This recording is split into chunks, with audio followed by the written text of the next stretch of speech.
para que nos pongamos todos en situación, aunque me imagino que todos conoceréis la tecnología, comentaros qué es IO-Link, ¿no?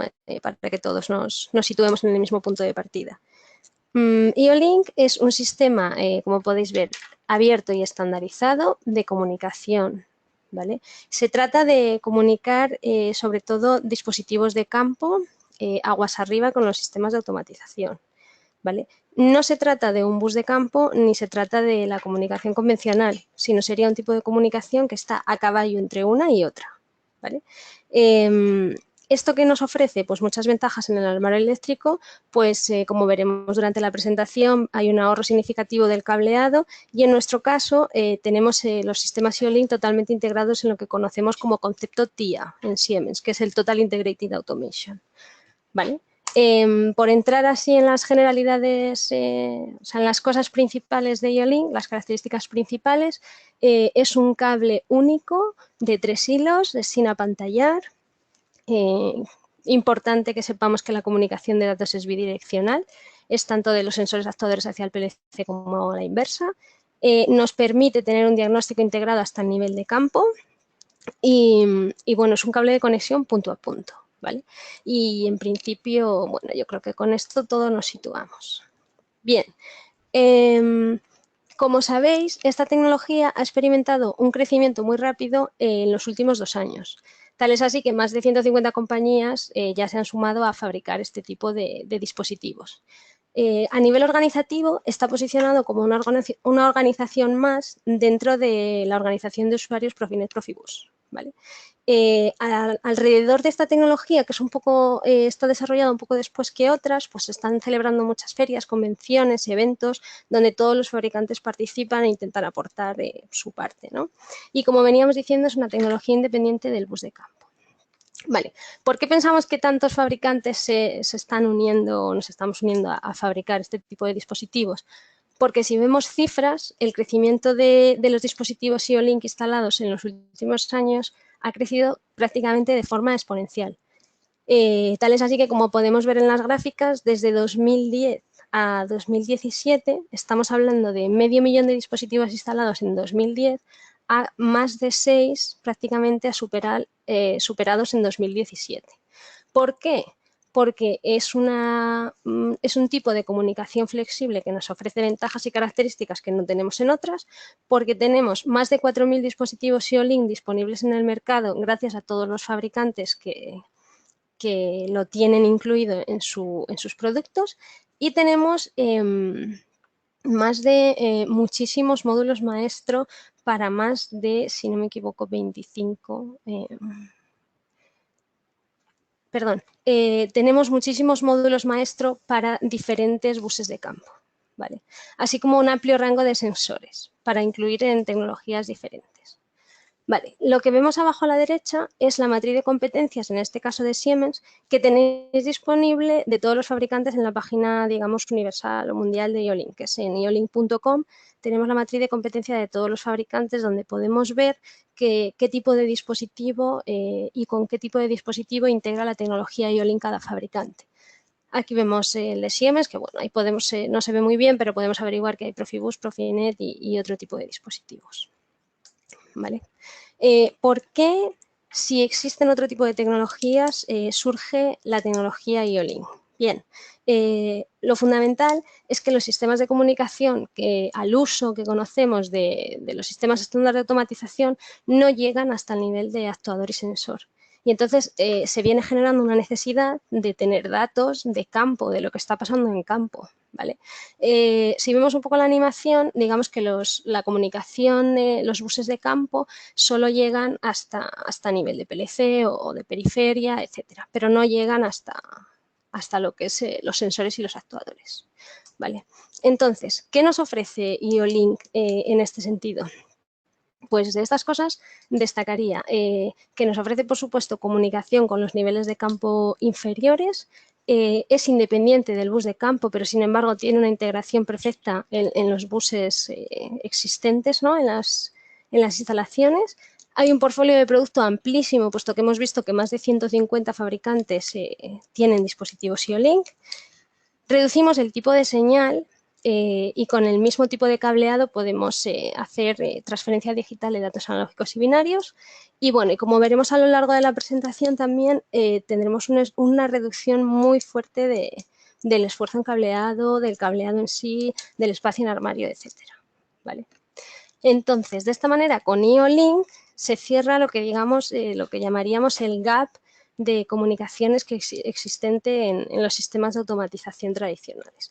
Como podemos ver, con IO-Link llegamos hasta abajo, hasta el nivel de campo, en cuanto a la recogida de datos de nuestros actuadores y nuestros sensores en campo, ¿vale?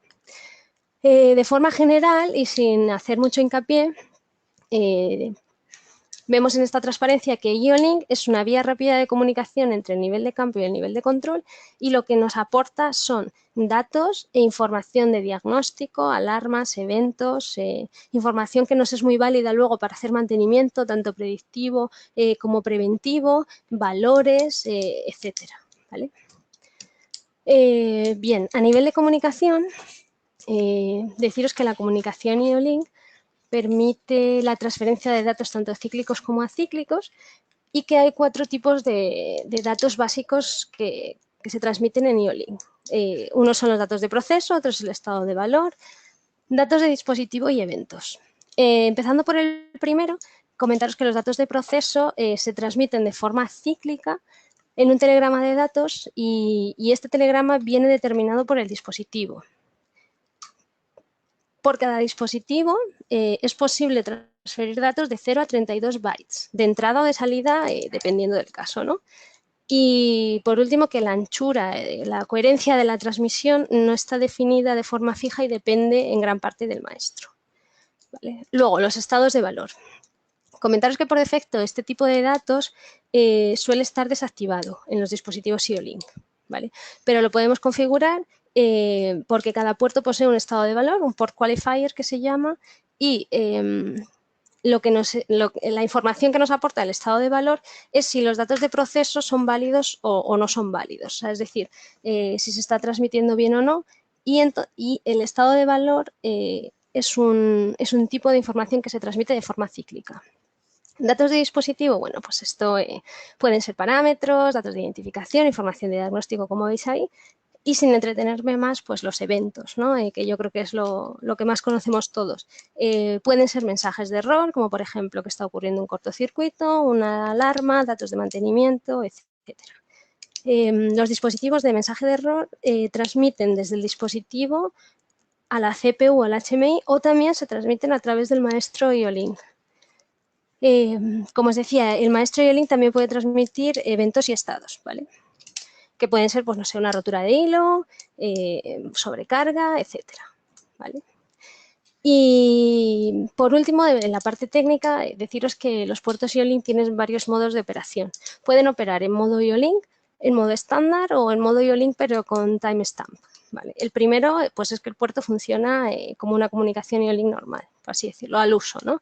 En el modo estándar quiere decir que el puerto se puede configurar, se puede comportar o como una entrada digital o como una salida digital. En el caso de que esté configurado como una entrada digital, el dispositivo se comportará como un sensor binario. Y el último, el IO-Link Timestamp, funciona como el primero, pero en este caso también el valor de proceso se complementa con un valor de tiempo, ¿vale? Bueno, esta transparencia no me quiero detener mucho, simplemente que conozcáis que la especificación IO-Link diferencia entre dos tipos de puerto clase A y puerto clase B. La diferencia básicamente es que en el clase A los pines 2 y 5 no están preasignados y en el tipo B los pines 2 y 5 ofrecen una fuente de alimentación aislada, lo que vemos, ¿no? Para dispositivos con requisitos normalmente de alimentación o de potencia más elevados, ¿vale? Y bueno, como veis hay tecnología de conexión IP65, 67 y también en IP20. Vale. Pasamos a ver de forma general los componentes de un sistema IO-Link. Un sistema IO-Link está formado de arriba hacia abajo por el maestro, los dispositivos IO-Link que vienen a ser los esclavos y, por supuesto, la comunicación entre ellos, que es mediante cable estándar, como hemos dicho, de 3 hilos no apantallado. Todos los dispositivos se configuran pues, mediante una herramienta de ingeniería que veremos al final, veremos más adelante. Vale, ¿qué decir de los maestros? Bueno, pues los maestros, digamos que es el enlace con los sistemas de automatización superiores, con el PLC, etcétera, normalmente comunicado por Ethernet, Profinet o otro tipo de comunicaciones que conocemos. Los dispositivos IO-Link pues, son todo tipo de sensores y actuadores. En nuestro caso vamos a ver desde vigilancia, protección, y pasando por entradas, pulsatería, RFID, lo veremos a continuación. Y la herramienta de ingeniería, que bueno, en nuestro caso es el PCT, el Power Configuration Tool, que lo veremos al final, integrado también en TIA Portal. Vale. Antes de entrar a ver el portfolio, quiero que entendamos todos de forma sencilla qué se pretende hacer ver o entender de IO-Link. ¿Vale? Y para que todo el mundo lo entienda, vamos a coger un ejemplo muy de andar por casa, como se suele decir, y vamos a hacer una comparación entre el USB y el IO-Link. Podemos decir que el IO-Link es como el interface USB, pero en el mundo de la automatización. Si os fijáis en la imagen de la izquierda, tenemos un montón de dispositivos que todos conocemos, un ratón, un móvil, una impresora y demás, y todos están conectados al ordenador, a la base del ordenador, mediante el mismo cable y el mismo tipo de interface.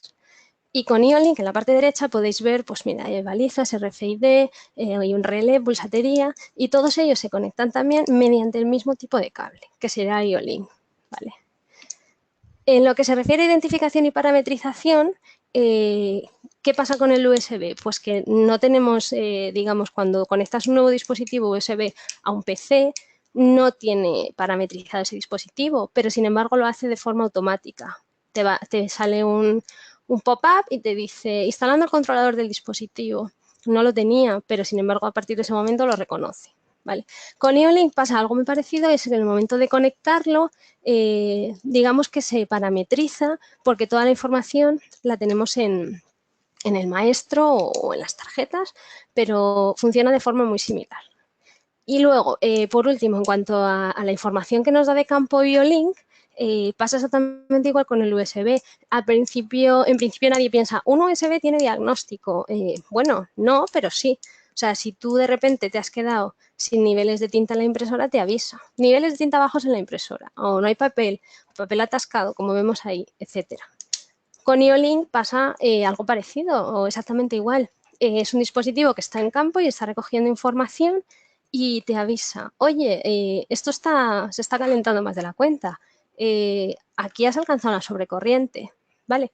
Entonces, para que todos nos pusiésemos un poco en situación, pues esto es un poco IO-Link en la parte de automatización, ¿vale?